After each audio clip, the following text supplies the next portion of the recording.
बड़ी खबर यह है कि नेशनल कॉन्फ्रेंस में तकरार फिर सामने आई है। एनसी की बैठक में एनसी सांसद आगा रूहुल्लाह को न्योता नहीं दिया गया। उन्होंने कहा कि मुझे नहीं पता है कि नेशनल कॉन्फ्रेंस की बैठक हो रही है। मीडिया से ही बैठक की जानकारी मिली। आगा रूहुल्लाह ने इस बात को मीडिया के सामने जाहिर किया। उन्होंने कहा कि मुझे किसी ने बैठक में बुलाया नहीं है। श्रीनगर में आपको बताएं कि नेशनल कॉन्फ्रेंस की अहम बैठक हो रही है। एनसी के तमाम नेता बैठक में मौजूद हैं। कल ये भी खबर आई थी कि इत्तेहाद के जो गठबंधन के नेता होंगे वो भी इस बैठक में मौजूद रहेंगे, लेकिन इस वक्त की खबर के मुताबिक आपको बताएं कि नेशनल कॉन्फ्रेंस की ही बैठक मानी जा रही है। और जब इस हवाले से नेशनल कॉन्फ्रेंस की बैठक होने के हवाले से जब आगा सैयद रूहुल्लाह से सवाल किया गया तो उन्होंने कहा कि उन्हें इस बैठक के हवाले से कुछ जानकारी नहीं है। मीडिया से जो जानकारी मिली है उसके तहत ही वो जान पाए हैं, उन्हें ये तफसीलात मिली हैं कि इस वक्त नेशनल कॉन्फ्रेंस के दफ्तर में, मुख्यालय में, हेडक्वार्टर में बैठक चल रही है। और ये बैठक के अंदर की तस्वीर भी आ चुकी है जो टीवी स्क्रीन पर आपको हम दिखा रहे हैं। और इसके अलावा आगा सैयद रूहुल्लाह की तस्वीर दिखा रहे हैं। आपको बताएं कि नेशनल कॉन्फ्रेंस के दरमियान ही अब माना जा सकता है, इससे पहले वाली जो घटना घटित हुई थी सीएम उमर अब्दुल्ला और आगा सैयद रूहुल्लाह के आमने सामने आने की खबर तो पहले ही हमने देखी और सुनी। और अब कहीं ना कहीं कहा जा सकता है कि बडगाम की हार के बाद जो खटास पैदा हुई थी वो अभी भी कम नहीं हुई है। दोनों लीडर बैठकर कभी इकट्ठा नहीं हुए। उसके बाद भी यहाँ रूहुल्लाह ने कहा कि मीडिया से ही जानकारी मिली है बैठक की, मीटिंग की, मुझे किसी ने भी मीटिंग में बुलाया नहीं है। आपको बता दें कि श्रीनगर में बैठक हो रही है, एनसी की अहम बैठक है और इस बैठक में एनसी के तमाम नेता मौजूद हैं, रुकने असेंबली मौजूद हैं। ये तस्वीर आप टीवी स्क्रीन पर देख पा रहे हैं। मुझे नहीं पता कि कौन सी मीटिंग चल रही है, किस हवाले से मीटिंग चल रही है।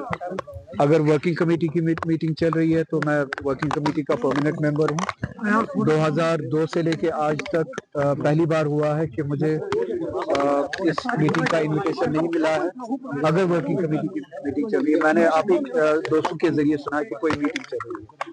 जैसे रिपोर्ट है कि रूहुल्लाह साहब जो है अलग पार्टी बना रहे हैं। सोशल मीडिया पे कल से लगातार ये खबरें कर रही है। क्या आप एमसी से इसीलिए दूरी बनाए हुए हो कि रूहुल्लाह साहब अपनी पार्टी खड़ी कर देंगे? मैंने ना किसी पार्टी से दूरी बनाई है, ना किसी पार्टी को बनाने के लिए कोई बात की है। मेरी नेशनल कॉन्फ्रेंस के साथ, इस तंजीम के साथ एक बात पे डिसएग्रीमेंट होती है। वो ये है कि हमने जिस नाम से, जिस वादे पे लोगों से वोट लिया 2024 में, सबसे बड़ा वादा ये था कि हम अपने आईनी प्रोटेक्शन जो 370 के जरिए हमें प्रोटेक्शंस मिली थी, आईनी गारंटीज, उन प्रोटेक्शंस की वापसी के लिए लड़ाई लड़े।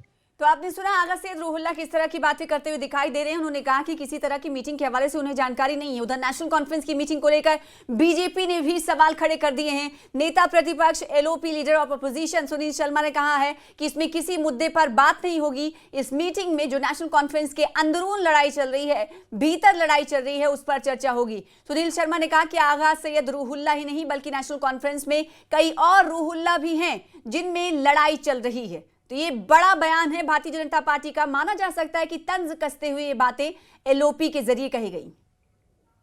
नहीं, वो एक पार्टी की होगी, हमारे लिए क्या इम्पोर्टेंट है ये? इसमें क्या कोई डिस्कशन होगी जम्मू कश्मीर के लोगों की बेबूदी के लिए? इसमें क्या डिस्कशन होगी डेली वेजर्स के लिए?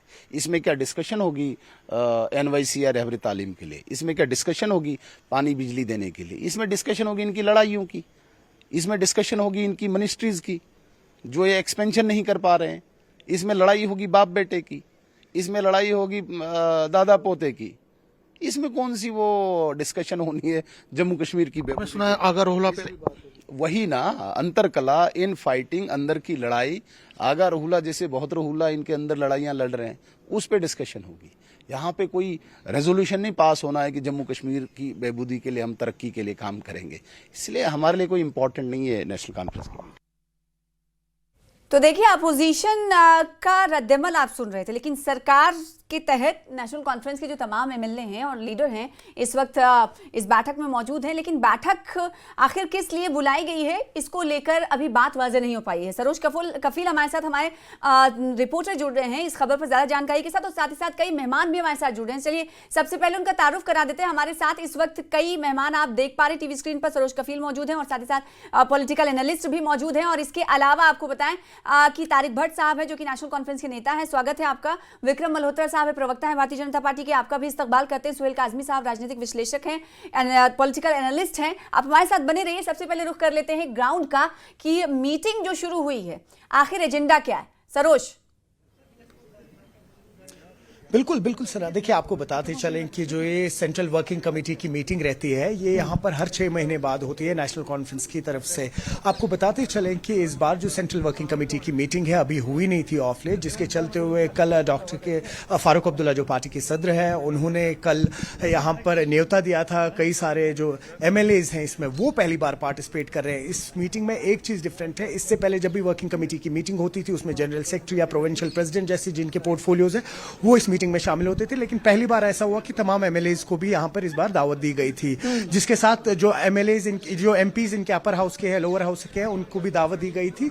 और मीटिंग का मुद्दा और मकसद यही है कि जो आने वाला बजट है उसमें किस तरीके से उस बजट को डिस्पर्स किया जाए ताकि जो ये MLAs अपनी कॉन्स्टिट्यूएंसीज के इनके जो मुतालबे है या पेंडिंग वर्क है, सबसे पहला डिस्कशन तो उस पर है। और दूसरा डिस्कशन यह है कि सुनने में यह भी आ रहा है कि जो हाल ही में नेशनल कॉन्फ्रेंस ने जो अपना मैनिफेस्टो दिया था उसमें उन्होंने मेंशन किया था कि 12 गैस सिलेंडर्स वो फ्री देंगे, तो उस स्कीम को रोल आउट कैसे करना है उस पर भी इस वक्त खासा ये डिस्कशन चल रहा है, ऐसे सूत्रों के हवाले से पता लग रहा है। लेकिन यहां पर सबसे बड़ा इंपॉर्टेंट मुद्दा यह है कि MP सईद आगा रूहुल्लाह जो इस वर्किंग कमेटी के मेंबर है वो आज इस मीटिंग का हिस्सा नहीं बने। गांधरबल में थे वो, अभी आपने खुद भी देखा। लेकिन अगर कुल मिला की बात की जाए तो जो ये मीटिंग रहती है स्पेशली सेंट्रल वर्किंग कमेटी की, इसमें जो अपनी पार्टी के इंटरनल अफेयर्स होते हैं उस पर डिस्कशन होता है और साथ ही साथ आने वाला जो बजट है उसको कैसे मुख्तलिफ कॉन्स्टिट्यूएंसीज में MLAs के थ्रू डिस्पर्स किया जाएगा। जो MP लैड फंड्स है उनका अभी तक कितना इस्तेमाल हुआ है उसको लेके मीटिंग होती है, जिसके चलते हुए हमने देखा कि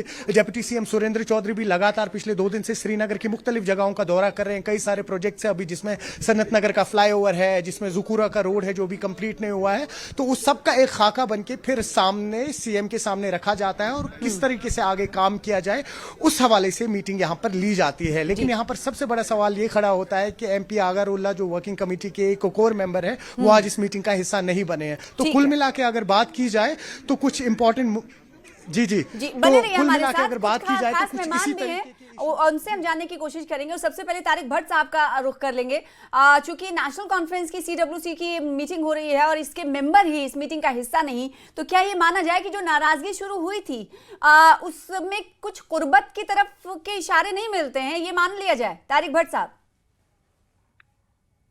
जी, न्यूज़ 18 के तमाम पूरी टीम को और तमाम सुनने वालों को और डिबेट में बैठे तमाम साथियों को मेरा आदाब और सलाम। देखिए मैडम जी, बात यह है कि नेशनल कॉन्फ्रेंस की जो सेंट्रल वर्किंग कमेटी है ये एक फैसला कुन जमात होती है।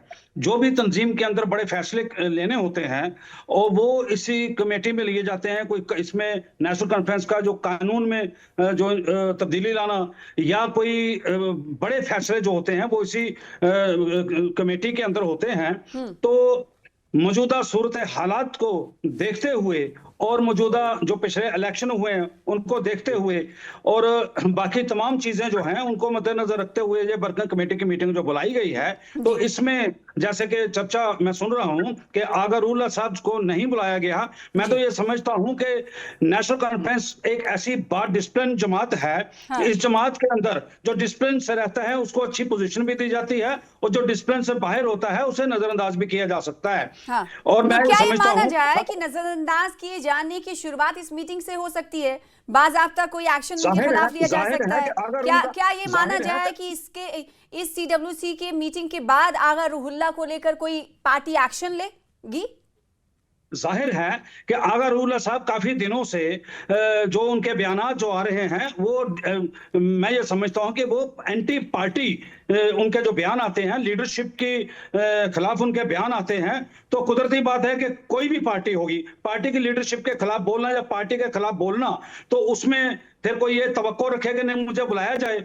आगा रूहुल्लाह साहब को ये चाहिए था कि वो अगर उनके दिल में कोई बात थी तो वो पार्टी लीडरशिप के पास जाते, उनके साथ बैठकर बात करते, उनका शायद कोई मसला हल हो जाता। लेकिन तो क्या मसला हल करने के लिए ही आज मीटिंग हो रही है? मैं आपसे यही जानना चाह रही हूँ। क्योंकि इतने मैं ये दिनों से ये समझता बात हूं हो रही है, वो अलग बातें कह रहे हैं, सीएम साहब अलग बातें कह रहे हैं। खैर, आप इसका जवाब अभी नहीं देना चाहते, लेकिन आपसे ये जवाब लेंगे। और बीजेपी भी इस बीच हम ये देख रहे हैं कि तंज कसते हुए दिखाई दे रही है कि सीडब्ल्यूसी की जो मीटिंग हो रही है वो अंदरून रस्साकशी जो चल रही है उसको लेकर हो रही है। जनता की, आवाम की उन्हें फिक्र नहीं है। आखिर ऐसा क्यों लग रहा है भारतीय जनता पार्टी को? उन्हीं के लीडर से, उन्हीं के नेता से समझने की कोशिश करेंगे। हमारे साथ विक्रम मल्होत्रा साहब जुड़े हुए हैं। विक्रम मल्होत्रा साहब, आपसे कुछ देर पहले सरोज कफील, जो ग्राउंड पर हमारे संवाददाता मौजूद हैं, मीटिंग को कवर कर रहे हैं, उन्होंने कहा कि इस मीटिंग में कई ऐसे जो चुनावी वादे थे, जो इंतखाबी मंशूर में नेशनल कॉन्फ्रेंस सरकार की तरफ से किए गए थे, एनसी की तरफ से किए गए थे, उसे पूरा करने के लिए मानी जा रही है मीटिंग। कई अहम मुद्दों के लिए मीटिंग। आपको क्यों ऐसा लग रहा है कि ये जो भीतर तूफान मचा है पार्टी के भीतर, वो इसके लिए मीटिंग होगी? देखिए, आपका बहुत क्या बहुत संकेत धन्यवाद मिले आपको? इस कार्यक्रम में बुलाने के लिए। और मैं आपसे ये वाज़ेह करना चाहता हूँ कि बहुत देर से, जब से बड़गाम के उपचुनाव अनाउंस हुए थे, उससे पहले से जिस तरह से आगा रऊल्ला साहब का स्टैंड जो पार्टी के खिलाफ रहा है, और उस तरह से जो पार्टी के अंदर की अंतकला है, वो पहली दफा नेशनल कॉन्फ्रेंस के इतिहास में ऐसा हुआ कि वो सामने जगजाहिर हुई है। पहले जो भी बातें होती थी, लीडरशिप जो भी, चाहे फारूक अब्दुल्ला की साहब की हो, उमर अब्दुल्ला साहब की हो, फारूक साहब से पहले शेख साहब की, उस पे इस तरह का सवालिया निशान नहीं लगा जो उमर अब्दुल्ला साहब की लीडरशिप पे लगा है। और वो जो सवालिया निशान है, वो नन लेस देन जो मेंबर पार्लियामेंट सिटिंग है उन्होंने लगाया, राहुल्ला साहब ने लगाया। और मियां अल्ताफ साहब ने भी उनसे कहा कि आपने देखा पिछले दिनों उन्होंने कहा कि आप जो लोगों से वादे किए हैं वो पूरे करने चाहिए, और जिस तरह से जो हमारे चुनावी वादे थे उनसे पीछे हटना नहीं चाहिए। तो उसका खामियाजा जो है वो बड़गाम इलेक्शन में देखने को मिला, और पहली दफा नेशनल कॉन्फ्रेंस अपने स्ट्रॉन्ग होल्ड में हारी। अब आपको ये समझना बहुत जरूरी है कि नेशनल कॉन्फ्रेंस के लिए अपने जो फ्लॉक है उसको इकट्ठा रखना मुश्किल हो रहा है। उसी के तहत ये जो इस किस्म की, अगर इनको लोगों की परवाह होती, अगर लोगों के साथ जो वादे किए थे उनको ये क्रियान्वित करने की कोशिश करते, तो शायद ये आज स्टेज नहीं आती। पर जो सिर्फ नारेबाजी और स्टेटहुड के आड़ में झुकना और सेंट्रल गवर्नमेंट को ब्लेम करना, पिछले 1 साल से उमर साहब की यही राजनीति चल रही है। तो उसके चलते मुझे लगता है आज नेशनल कॉन्फ्रेंस जो है वो इस पोजीशन पे है कि जैसे एलओपी साहब ने कहा, एक नहीं कई और रौला इसमें है जो नाराज हैं, जो विधायक नाराज हैं सरकार की कारकर्दगी से। ठीक है, तो कई एमएलए की नाराजगी भारतीय जनता पार्टी कह रही है कि हमने भाप लिया है, नाराजगी है, इसके चलते अब किस किस को मनाएं और किस किस को रूठने से बचाएं वाली स्थिति में है इस वक्त नेशनल कॉन्फ्रेंस। सुहेल काजमी साहब, आपका नजरिया क्या कहता है कि क्या ये हंगामी मीटिंग मानी जाए या फिर सोची समझी किसी फैसले के हवाले से ये मीटिंग बुलाई गई है, या फिर ये आप मान रहे हैं कि कई और रूहुल्ला के हवाले से पार्टी को अंदेशा हुआ होगा इसलिए ये मीटिंग मुनक्किद की गई है, या चौथा ये माने कि वाकई में आवाम के लिए जो काम करने के लिए सरकार में आए थे, जिन्होंने वादे किए थे जो अभी तक पूरे नहीं हुए हैं, उस पर चर्चा करने के लिए मीटिंग है? किस तरह से देखा जाए इस मीटिंग को? देखिए मैम, पहले तो सबको गुड आफ्टरनून। दूसरा ये है कि आपने जो 4 पॉइंट्स बोले हैं, 4 में से चारों पॉइंट्स जो है वो चर्चा का इशू है। और फारूक अब्दुल्ला जो है वो सबसे सीनियर लीडर हैं इस वक्त रियासत में, और हिंदुस्तान में भी बड़ी सीनियर लीडर्स में उनका शुमार होता है। वो पार्टी को पहले जोड़ के रखने की कोशिश कर रहे हैं, और उनकी एक्सेप्टेबिलिटी जो है अभी भी कायम दायम है जब तक फारूक साहब है। दूसरा ये है कि इनकम्बेंसी विद इन इनकम्बेंसी है, उसमें कोई दो राय नहीं है, क्योंकि चर्चा जम्मू कश्मीर में ये भी है, और सारे ओपिनियन मेकर जब भी डिबेट्स पे बैठते यही कहते हैं कि किसी वक्त भी कुछ हो सकता है, कोई नया गार्ड ऑफ ऑनर चेंज हो सकता है, यहाँ के एमएलए वहां जा सकते हैं, वहां के एमएलए वहां जा सकते हैं। रऊल्ला साहब का जो दोस्ती का बिटवीन एनसी एंड रऊल्ला साहब का डाइवोर्स जो है वो हो चुका है। वो बड़गाम के इलेक्शन से पहले आपको दिखा, हमने भी बहुत बार चर्चा की, वो अब साजगार माहौल में कभी वापस नहीं आ सकता है। या तो वो पार्टी फ्लोट करेंगे, या जो भी नई कंपोजिशन बनेगी सियासी तौर पे वो वहां आपको दिखेंगे, और वो अपने वजूद के लिए आप बात कर रहे हैं, अपने वजूद और अपने लोगों की बात कर रहे हैं। में आगा रूहुल्ला के खिलाफ कोई एक्शन लिया जा सकता है क्या? बिल्कुल लिया जा सकता है। वही बॉडी है जिसमें किसी पार्टी लाइन से नहीं चलने वाले नेता के खिलाफ कोई एक्शन लेने के लिए मजाज होती है? बिल्कुल असूली तौर पे तो यही होता है, जितनी भी वर्किंग कमेटी मीटिंग्स होती हैं, अगर आपको लगा कि वो एंटी पार्टी स्टैंड पे काम कर रहे हैं तो मुझे लगता है फौरी तौर पे एक्शन लेना चाहिए। नहीं लिया क्योंकि फारूक साहब बड़े सिंपथाइजर थे राहुल्ला साहब के, और उमर साहब टोटली अगेंस्ट बोलते थे, because Umar Abdullah is not so matured politician as far as Farooq Abdullah is concern. Farooq Abdullah flexible है, उनकी दूरअंदेशी बहुत जबरदस्त है। जहां तक मैं उनको जाती तौर पे जानता हूं तो वो कभी भी प्री मेच्योर स्टेटमेंट्स नहीं देते हैं जहां तक पार्टी को डैमेज करने की बात है। लेकिन उमर अब्दुल्ला साहब कभी कभी ऐसी स्टेटमेंट देते हैं वो पॉलिटिकली इमेच्योर होती हैं और उसका खमियाजा पार्टी को भुगतना पड़ता है। दूसरी बात ये भी कह दूं मैं आपसे कि हाँ, सब कुछ ठीक नहीं है नेशनल कॉन्फ्रेंस में। नेशनल कॉन्फ्रेंस के एमएलए राब्ते में रहते हैं, राहुल्ला साहब के भी जो हमारे पास फीडबैक्स आती हैं और बहुत से चीजों पे विचार विमर्श होता रहता है। देखिए, इससे पहले भी बहुत बार सरकारें जो हैं पूरा टाइम ना उसको इस्तेमाल करके बहुत बार गिर गई। कोई 17 महीने में गिर गई, 87 की इनकी सरकार किसी और तो क्या कुछ वजूहात ऐसी से आहट गिर लग गई। रही है क्या आपको? बिल्कुल 100% मुझे वही लग रही है। आने वाले दिन बताएंगे कि किस तरफ जम्मू कश्मीर की सियासत चलेगी, लेकिन आहट वैसी है। अरे ये तो बहुत बड़ी बात कह रहे हैं सर आप। जी, आप देख लीजिए, आने वाले दिनों में हम भी हैं, आप भी हैं, चर्चाएं होती रहेंगी, लेकिन खिचड़ी जबरदस्त पक रही तारिक है। भट्ट साहब, ये खिचड़ी जो पक रही है उसका नाम क्या होगा? क्या सरकार बदल जाएगी क्या एनसी के कंट्रोल से सारी चीजें बाहर होने वाली हैं? देखिए सोहेल साहब मेरे भाई हैं हाँ। और सीनियर जर्नलिस्ट हैं। मैं इनकी बात को काटना नहीं चाहता, लेकिन इतना जरूर कहूंगा कि नेशनल कॉन्फ्रेंस की सरकार को किसी किस्म का कोई खतरा अभी नजर नहीं आ रहा है। अभी नजर नहीं आ रहा है, लेकिन मतलब है आपकी बातों से आवाम क्या समझेगी? ऐसी कोई बात नहीं है। हमारे पास पूरी मेजॉरिटी है। अलबत्ता कुछ पार्टियां हैं जैसे भारतीय जनता पार्टी को नेशनल कॉन्फ्रेंस की वर्किंग कमेटी का इतना ज्यादा फिक्र हो गया है, इसी तरह से उनको नेशनल कॉन्फ्रेंस की सरकार का भी फिक्र जो है वो हो रहा है। वो तो चाहते हैं कि कब टूटे और हम अपना मसला हल करें। अलबत्ता मैं ये समझता हूं कि अभी तो बीजेपी वालों को मैं क्या तोड़ने ओढ़ने की कोशिश भी हो रही है क्या?